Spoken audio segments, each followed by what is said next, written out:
तन्नू जी, आपका शूटिंग हो रहा है रात को 9:43 हो रहा है। भूख लगा है कि नहीं आपको?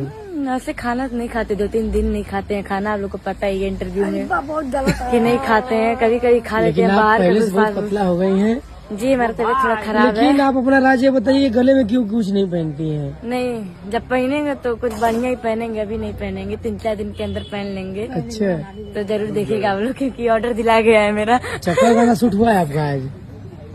गाना तो 5 गाना, मुझे लग रहा है 5-6 गाना हो चुका है। 5-6 गाना हो चुका है, लेकिन आपको पता भी नहीं है कि 5 गाना हुआ कि 6 गाना हुआ? जी बिल्कुल, जितना भी गाना हमारा आएगा ज्यादा सपोर्ट करिएगा आप लोग। और हमारे मोहन भैया को दिखाइए थोड़ा। अच्छा, तो देखिए यहाँ पे बहुत लोग, सारे लोग हैं यहाँ पे। मोहन भैया शूटिंग कर रहे हैं, जो कि